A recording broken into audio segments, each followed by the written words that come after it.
up money in these shows. So the artist, what I'm saying is to sum it up, the artist between production, between copyrights, between doing shows, between mixing and mastering, right? You know, putting yourself up in hotels, and when you're doing tours, you're the last person to see that money back, if at all. So I get that jaded feeling or skewed perspective of now it's just me coming out of pocket again for another service.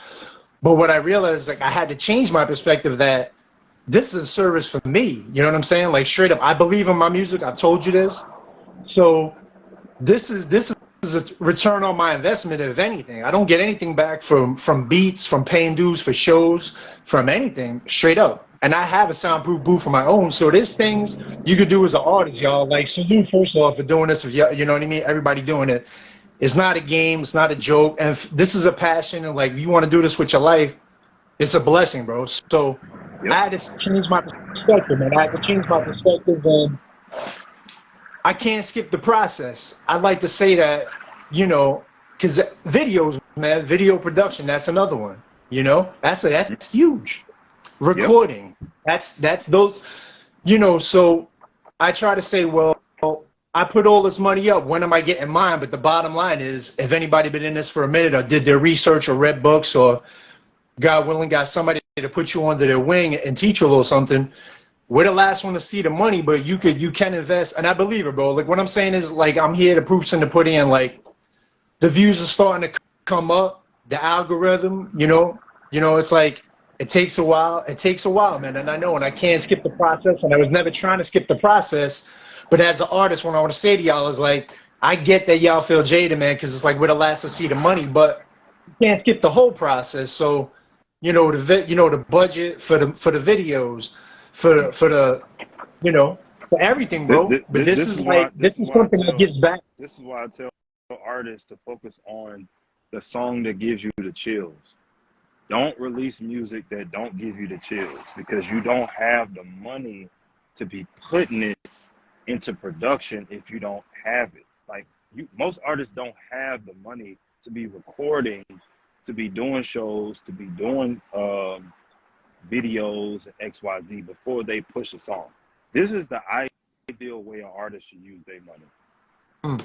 Okay, you have, let's say an artist has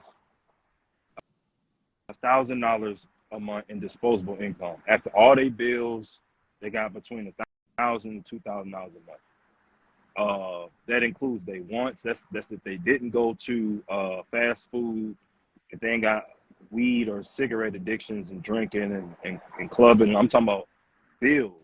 If they just do bills only, maybe one or two wants or something like that, they got $1,000 to $2,000 left over every month. This is what you do. You go and get you a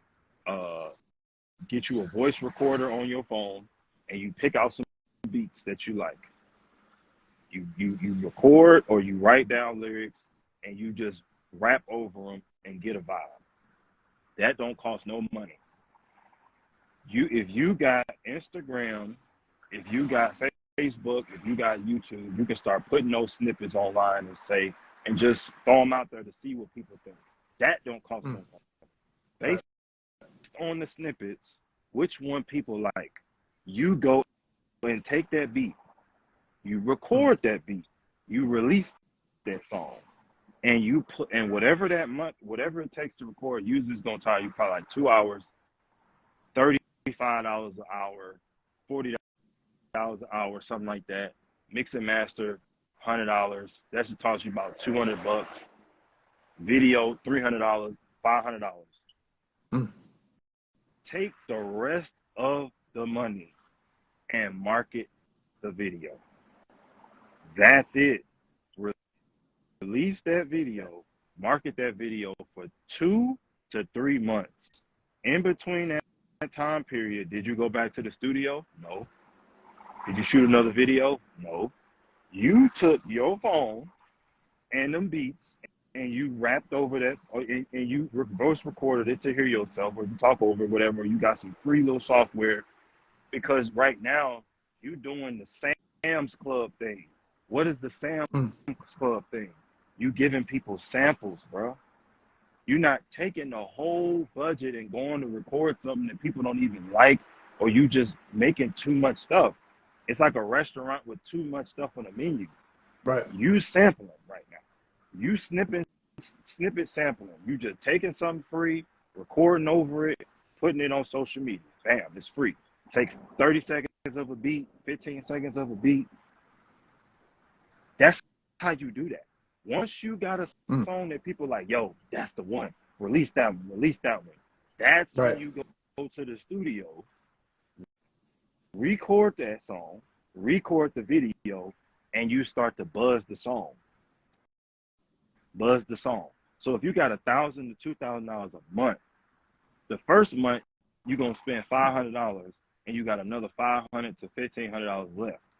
You take that whole $1,500 and you market that song and that video. You know, the next month you got a whole $2,000, bam, in that video and that song.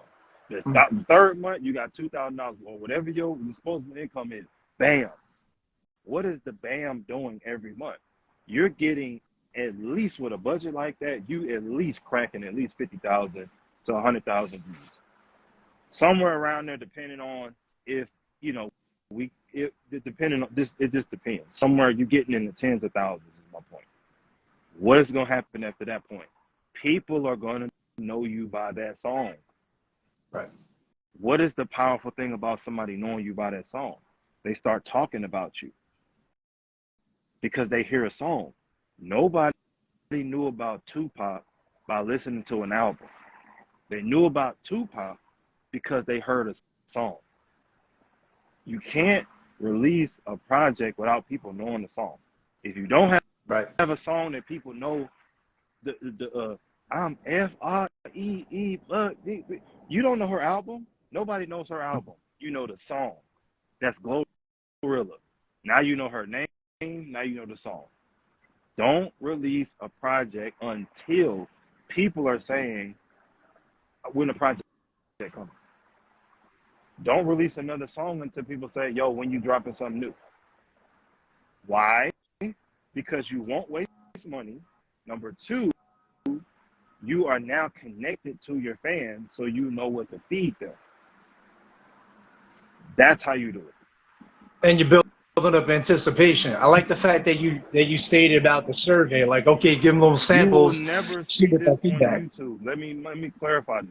What I just told you, you will never find this on any YouTube video telling you about how to market for no artist on no level, nowhere, no how. I've been doing this since 2013. This is how you do it as an indie artist. Period. There's no, I'm not saying there's nothing better, but I will say damn near it ain't nothing better than that. Because at least you can say, I got a video that cracked 50 to 100,000 views and it's all real. Well, rather, I got 5 mixtapes and they just cracked 1,000 streams each. Yeah. And the thing is too is like the consistency of investing in marketing, like, which now I'm doing. I used to do one-offs. I told you a few times, like the XXL magazine, and I'm like, that wasn't easy. That was thousands, and I believed in myself. That's why I dropped it. And then it's like those one-offs, and there's nothing against XXL. For anybody to say anything like this, I'm just saying. But nobody reads I did that for myself. Yeah, nobody. You know, and the few people that did, it was like I got a couple of nods, I got a couple of dabs, I got a couple of like, okay, yeah, right. But it was like, okay, what's the result? How many fans did I get from that? How many emails? How many more people come to the shows? And I gotta be honest with you, it didn't pay off the way I thought. And there's a few one-offs, like, you know, radio shows that like, yeah, like, I mean, or rather radio campaigns. And if you do a one-off, you know, I mean, it's tough. So I get what I'm saying is I get the consistency, And I had to change my perspective, man. Your perspective gets skewed as an artist. Your perspectives get skewed because I'm always coming out of pocket, and I'm thinking, if this is hot enough, I did the work. I'm doing my shows. I'm hitting these radio shows. I'm beatboxing. I'm rapping. I'm freestyling. Hitting these ciphers. I'm doing these tours. I'm doing everything I can, investing in these producers, even known producers, and doing. I mean, the videos are popping.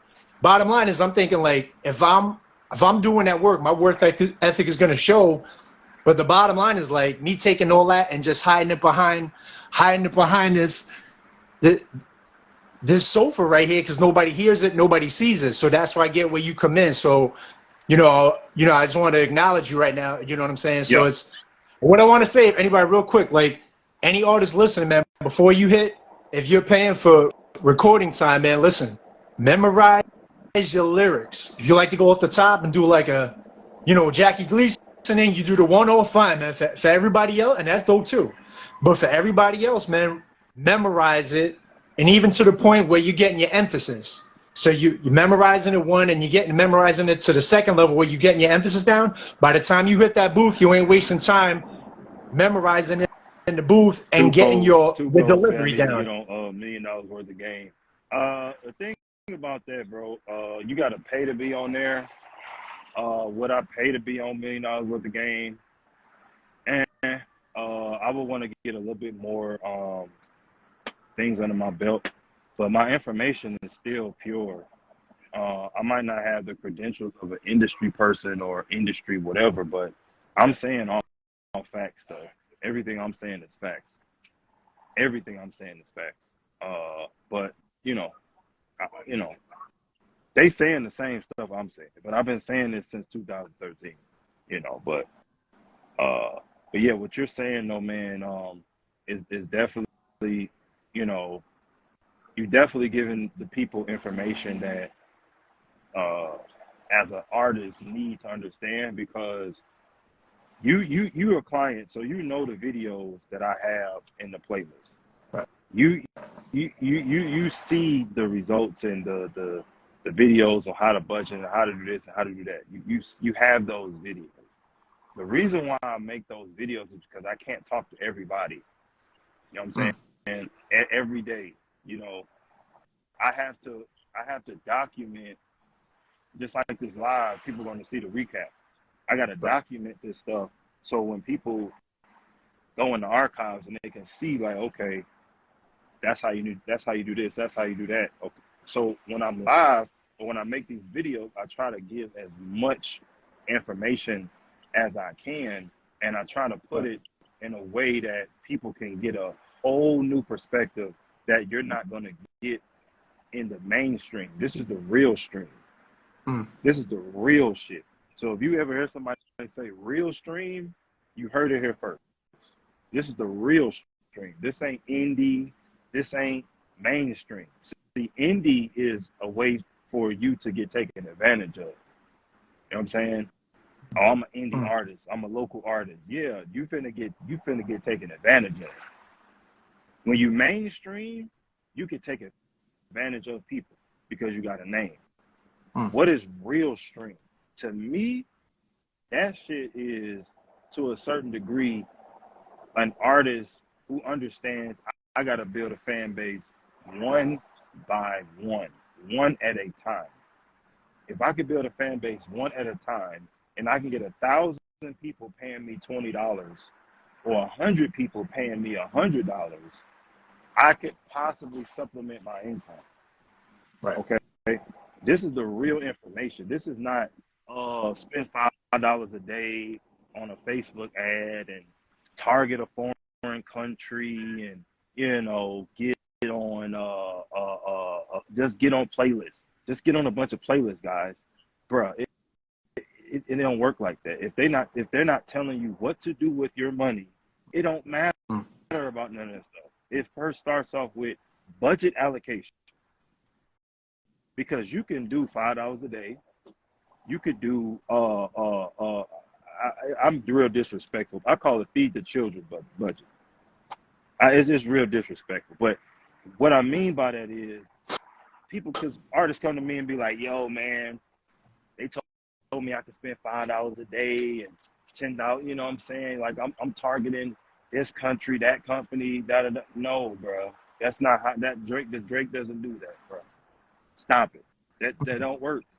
And it's real disrespectful, but I just gotta crack mentalities, and that's how I do it. I gotta give you the real how this really looks. When you go and you pay to get on South by Southwest, you are one number out of 1,000 numbers. That's how they see you. They don't see you as an artist with a fan base that they need to respect. They see you as somebody that just want fame and they just want to pay and they just going with who paying. Just like A3C, like, yo, Darius, you gonna be at South by Southwest. A3C for what? What I need to be there for? Because, man, that's where everything popping. You know what I'm saying? Da. No, that's not where everything's popping. Because you could be in your local town or an hour to an hour and a half away from your city, and you could be going to different high schools. You could go to different pep rallies, and you could be getting a fan base. You could be doing all of those things. You could be literally DMing a random person on Instagram every day. Like, how, like, think about that.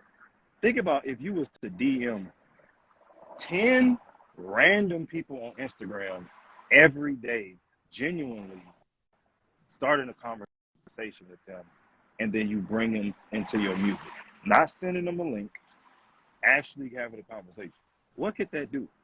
But everybody talking about, oh, it costs money, oh, it costs money. You playing video games every day, bro. You play Call of Duty and Fortnite for duty, whatever you call that crap. Wow. You know what I'm saying? You could be spending that hour just DMing, like, okay, my music sound like Lil Durk. Okay, my music sound like Chance the Rapper.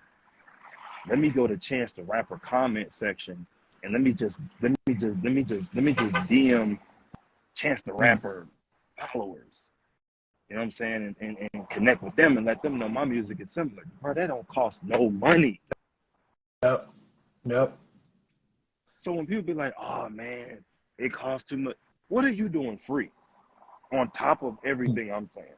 When we mark, like when we do some Instagram stuff and you get followers, do you even DM the followers? Do you even reply back to comments? Do you on that's the follow-up. YouTube, on like that's free. Yeah. And important. And crazy important. Yes, and important. And they want to know, if somebody got the time to send you a comment, just not hit that like, you sure as hell should be hitting them and saying, I appreciate you, man, or just saying something that relates. If they said something like, hey, I like your music, where can I find that link? Drop that link. Let them know, like, you appreciated them stopping by, because it's a lot more than just like, y'all know, man, engagement's a lot more than just hitting a like. So, yeah. Bro, I even tell people, like, yo, if you can get an assistant to do it for you, you could pay, instead of paying to open up, you can pay somebody $500 a month to just DM people for you on Instagram and try to connect with your possible followers. Now, that ain't easy to find. That ain't, you know what I'm saying? That's not something that's just easy, but if you can't do it, or if you have the money to pay for somebody to do that, you could do that. But again, this is not impossible. It's not impossible. It's impossible. It's are you obsessed with this shit? Are you obsessed? If you are you at a point where this is life or death for you? If I'm going to make it, or I'm not, or I'm just going to give it up. When you hold yourself supremely accountable for your future, that's when things change, man. You got to hold yourself accountable. Like, if you fucked up, own it. Like, man, I fucked up, man. I ain't going front. I fucked up, man. I didn't did this. I didn't did it. I didn't fucked up. I got to get back straight. Okay. Cool. All right. If you got a discernment problem, because I see people talking about scammers, you got to address, why did I get scammed?